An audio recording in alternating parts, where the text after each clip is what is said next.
بسم اللہ الرحمن الرحیم۔ السلام علیکم۔ ایک خاتون جب بھی اپنے شوہر کو پسند کا کھانا لاتی تو شوہر کہتا اچھا ہے لیکن میری ماں اس سے بہتر پکاتی ہے۔ بیوی شوہر کو مسکرا کر دیکھتی اور چلی جاتی۔ جب بھی بیوی اچھا پرفیوم لگاتی وہ اس سے کہتا ہے کمال ہے، میری ماں کی خوشبو کی طرح ہے۔ وہ مسکرا کر رہ جاتی اور اس طرح اس خاتون نے ساری زندگی ایسی ہی الفاظ سن سن کر گزاری۔ ماں کرتی ہے، ماں کہتی ہے، ماں کا پرفیوم، ماں کا کھانا پکانا وغیرہ وغیرہ۔ بیوی ہر بار مسکرا کر رہ جاتی۔ شادی کے 27 سال بعد ان کی والدہ کا انتقال ہو گیا۔ والدہ کی تدفین کے بعد شوہر اکیلا بیٹھا تھا۔ اس کی بیوی اس کے آزمائش میں اس سے تسلی دینے گئی تو اس نے اس سے کہا اب تمہارا کھانا پکانا میری ماں کے پکانے جیسا ہو گیا ہے، اور تمہاری باتیں میری ماں کی طرح ہے، اور تمہاری ہنسی اور تمہاری خوشبو بھی میری ماں جیسی ہو گئی ہے۔ خاتون مسکرا کر بولی وہ کیسے؟ تو شوہر نے کہا میں نے تم سے 27 سال کی عمر میں شادی کی تھی اور ہماری شادی کو 27 سال ہو چکے ہیں، اب تم میری ماں جیسی سوچ رکھنے لگی ہو۔ بیوی کہنے لگی آپ ریاضی کے پروفیسر ہیں پھر بھی آپ کا حساب غلط ہے۔ شوہر نے کہا وہ کیسے؟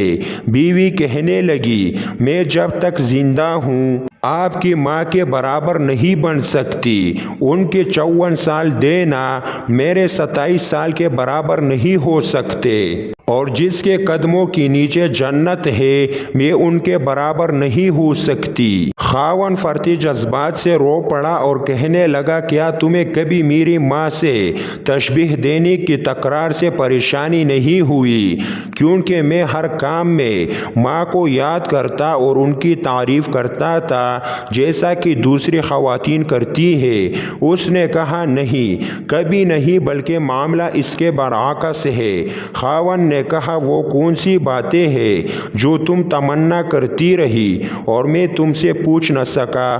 بیوی نے کہا جب بھی آپ اپنی ماں کی بات کرتے اور میرا موازنہ ان سے کرتے تھے میں کہتی اے اللہ میرے بیٹے کے دل میں میری محبت ویسی ہی ڈال دے جس طرح تو نے اس کی دادی کی محبت اس کے باپ کے دل میں ڈالی ہے، کیونکہ آپ اپنی والدہ سے محبت تمام حدوں سے بڑھ کر ہے، اور میں بھی یہی چاہتی ہوں کہ میرا بیٹا بھی مجھ سے ویسی ہی محبت کرے جیسی آپ اپنی والدہ سے کرتے ہیں۔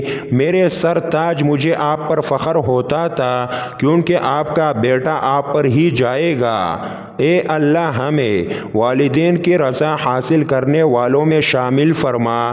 اگر آج کی بہو یہ بات اگر سیکھ لے تو بڑھاپے میں پرسکون رہے گی۔